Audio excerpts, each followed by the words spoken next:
গাড়ি ছাড়ে, আমি যেখানে গাড়ি ছাড়াই মিস্ত্রি মুসলিম, কিন্তু আমাকে দেখলেই বলে জানি তাই দাদা কি প্রবলেম হয়েছে একটু বলুন। আমি তখন মনে মনে ভাবলাম হ্যাঁ কি করে শিখলেন, বলে আপনি তো শিখিয়েছেন জানি তাই বলতে, তাই জানি তাই বলি আপনাকে। আমি খুব খুশি। আপনার দেখবেন উত্তরবঙ্গে আমি যত জায়গায় গান করতে যাই বহু প্রফেসর মুসলিম আছে, শিক্ষক মুসলিম আছে যারা কীর্তন শুনতে আসে এবং তারা বলে জ্ঞানের কথা বলেন, খুব খুশি।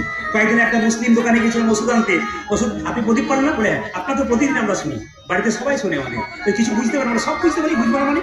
আমি অবাক হয়ে গেলাম, যাক সবাই মিলে হিন্দু মুসলিম খ্রিস্টান জৈন সবার সবার ধর্মকে ভালোবাসুন আর সবাইকে এক হয়ে থাকার অনুমতি দেন, ভগবানের যে প্রার্থনা করুন। আর তুমি কাভি রাম বানে